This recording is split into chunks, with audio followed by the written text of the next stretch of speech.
Yo minasan, seperti biasa kembali lagi bersama channel Sayonara Jiraiya. Video ini masih membahas tentang review manga resmi Boruto to Blue Vortex Chapter 4, serta preview dan prediksi Chapter 5 ke depannya. Tapi sebelum itu, seperti biasa gunakan headset untuk menonton video ini agar suaranya terdengar lebih jernih dan jelas. Serta sediakan segelas teh atau kopi untuk menemani kalian dalam menyimak pembahasan di channel ini. Jadi gak usah banyak basa-basi lagi dan mari langsung saja kita bahas bersama-sama tema hari ini.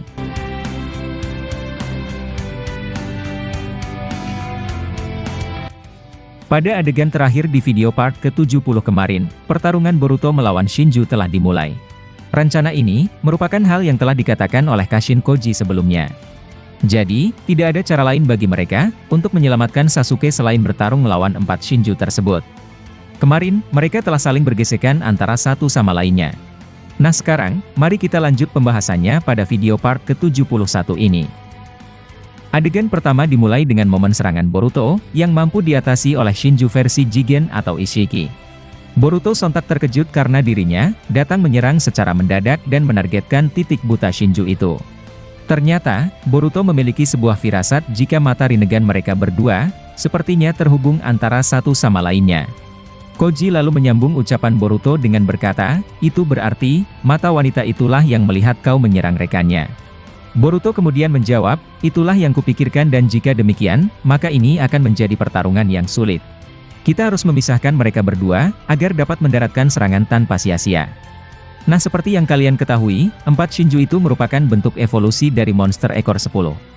Mata rinnegan mereka berasal dari satu sumber yang sama dan kemungkinan besar, penglihatan mereka saling terhubung antara satu sama lainnya. Ini sama seperti keenam Pain, yang dimana mereka dikendalikan oleh Nagato. Keenam mata mereka juga terhubung dan kesamaan ini bukanlah sebuah kebetulan. Bahkan pada chapter 4 sebelumnya, admin telah menjelaskan jika momen Boruto dikepung ke-4 Shinju, sama persis dengan Jiraiya ketika dikepung ke-6 Pain. Kishimoto sangat cerdas untuk menarik minat fans Naruto, agar mau berbondong-bondong untuk kembali mengikuti Boruto. Lalu kemudian, Koji menyampaikan taktik ke Boruto dengan berkata, jika begitu, kita harus mengalihkan perhatian dari salah satunya Boruto. Aku akan memanggil satu katak lagi, untuk membantu kita dalam mengalihkan perhatian mereka. Koji lalu membuat tanda Kuchiyose, dan seketika muncul katak besar miliknya. Shinju versi Ishiki kemudian berkata, sepertinya, kalian masih memiliki sebuah rencana baru. Baiklah jika demikian, kami juga harus bersiap untuk segera menyiksa kalian di sini. Ingat Boruto bahwa dirimu adalah Otsutsuki dan merupakan makanan bagi kami. Boruto tak menghiraukan ancaman dari Shinju tersebut dan dia segera kembali melancarkan sebuah serangan kepada mereka. Kata Koji yang dipanggilnya tadi, seketika mengeluarkan asap dari tubuhnya dan disebarkan di area tempat 2 Shinju itu berada. Lalu ketika asap mulai menyebar luas, Koji masuk ke dalam dan mencoba mencari keberadaan wanita tersebut.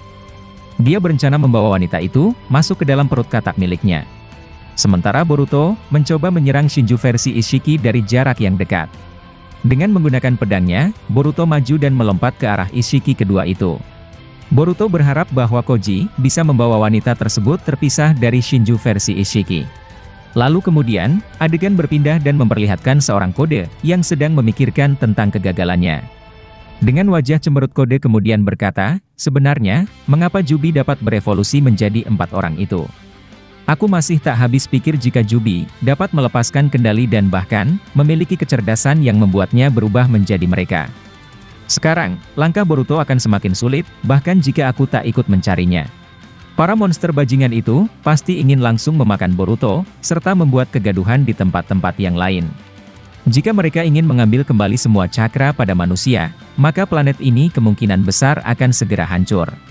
Ini menarik untuk dilihat akan tetapi, mengapa salah satu dari mereka terlihat seperti mirip dengan Jigen atau Ishiki? Apa sebenarnya yang terjadi dan mengapa dia mengkloning tubuh Ishiki? Nah seperti yang kalian ketahui, kemunculan Ishiki versi Shinju merupakan plot hole baru di cerita Boruto. Karena menurut apa yang terjadi pada Sasuke, Jubi menyalin tubuhnya dan muncullah Sasuke palsu. Momen ini sebenarnya sama dengan orang-orang yang terkena Mugen Tsukuyomi. Namun bedanya, mereka akan terkurung dan mengalami sebuah mimpi yang tak terbatas. Sementara Jubi versi Ishiki membuat orang lain berubah menjadi pohon, serta menjebak mereka dalam bentuk wujud seperti aslinya. Jadi pertanyaannya sekarang, mengapa ada tubuh Ishiki yang juga dikloning oleh monster itu? Nah, untuk jawabannya, lagi-lagi kita harus mengaitkannya dengan seorang Amado. Bisa jadi, Amado benar adalah seorang Otsutsuki juga dan dia telah merencanakan semua ini. Tak mungkin bahwa tubuh Ishiki secara tidak langsung juga ikut dikloning tanpa adanya sebab dan akibat.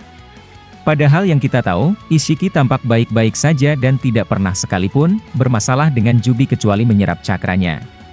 Pasti Amado telah melakukan sesuatu hal pada karma putih kode dan terjadilah seperti sekarang ini. Nah, jika memang semua ini ada kaitannya dengan Amado, maka prediksi kita tentang Amado adalah Shibai atau Otsutsuki yang lain, bisa jadi benar-benar terjadi. Dua logo Otsutsuki yang rusak tersebut, nantinya juga pasti akan diungkap oleh Kishimoto, tentang siapa pemiliknya dan di mana mereka sekarang. Setelah itu, adegan berpindah ke desa Konoha, dan memperlihatkan duet epik antara Sarada dan Kawaki. Sebelumnya, Sarada dan Sasuke palsu, saling beradu chidori antara satu sama lainnya. Setelah melakukan itu, keduanya sama-sama terhempas dan kemudian menjauh. Dengan wajah sedih Sarada kemudian berkata, dia benar-benar mirip dengan ayahku. Aku tak tahu jika semuanya berjalan buruk di luar sana. Shikamaru dari kantor Hokage, kemudian mendapatkan jawaban tentang Sasuke palsu tersebut. Dengan ekspresi serius dia kemudian berkata, Kawaki, dia sama seperti orang-orang yang terkena kemampuan Mugen Tsukuyomi. Kawaki terkejut sambil bertanya, apakah yang kau maksud bahwa mereka adalah bentuk dari orang yang terkena mimpi abadi itu? Shikamaru kemudian menjawab, kau benar akan tetapi, cara kerjanya sedikit berbeda. Aku tidak tahu bahwa Jubi memiliki cara tersendiri untuk dapat menjebak para kehidupan itu. Namun, aku memiliki semacam pendapat jika monster ekor 10 versi Ishiki memiliki pengetahuan sendiri dan berbeda dengan Jubi versi Kaguya. Kawaki lalu berkata, itu berarti, kau memang benar bahwa dua orang ini merupakan kloningan dari orang yang mereka jebak. Shikamaru kemudian berkata, jika kau membunuh mereka, itu akan menghancurkan semua hal yang berkaitan dengan Jubi. Akan tetapi, ada kabar buruk dari teoriku ini Kawaki. Kawaki seketika menampilkan ekspresi penasaran, sambil bertanya kepada Shikamaru tentang apakah itu. Shikamaru lalu menjawab, jika kau membunuh Sasuke palsu, maka ada kemungkinan Sasuke asli juga ikut terbunuh. Ekspresi Kawaki berubah menjadi serius sambil berkata, tak kusangka bahwa ini menjadi rumit. Sarada yang ada di sebelah Kawaki, merasa ada hal aneh yang dibahas oleh Kawaki.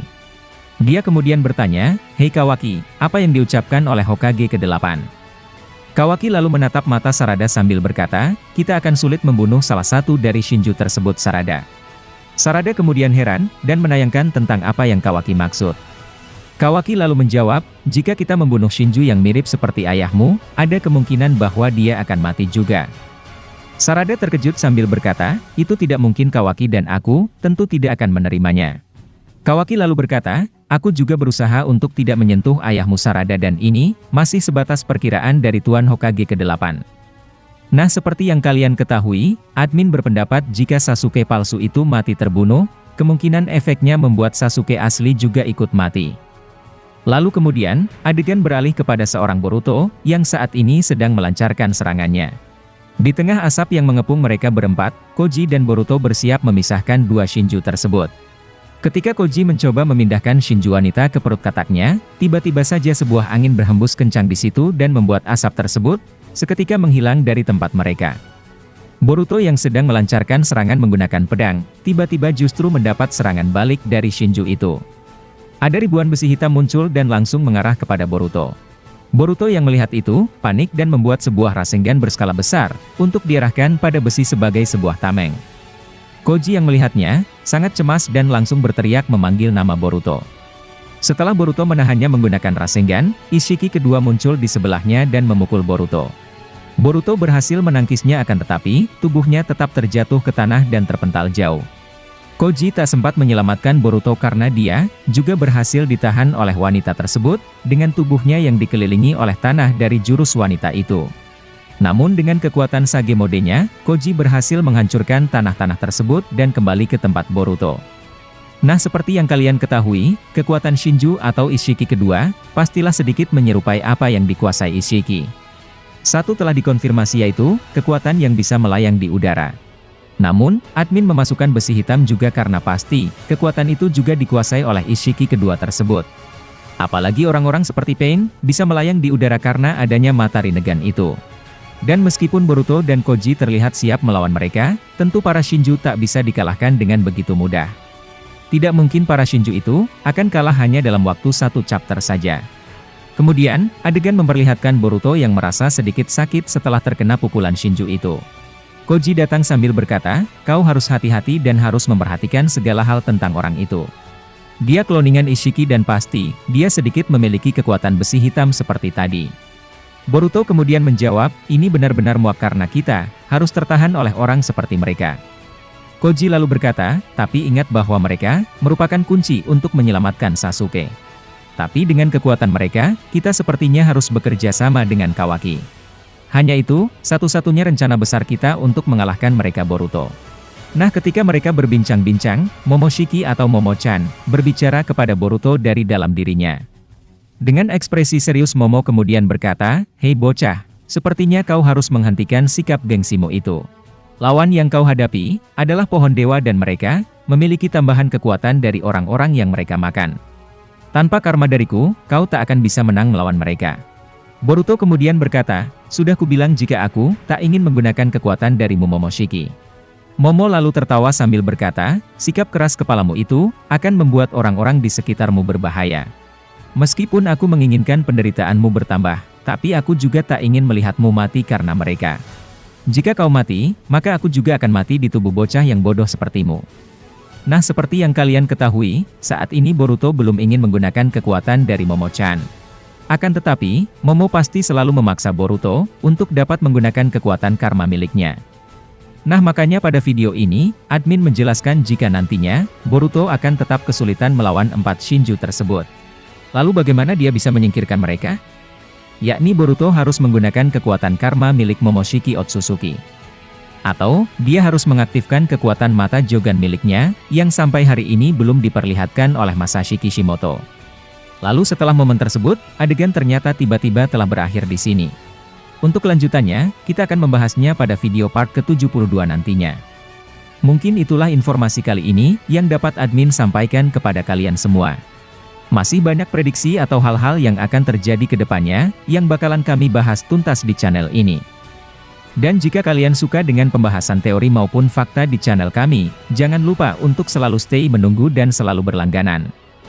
Sampai jumpa di video selanjutnya dan salam Shinobi.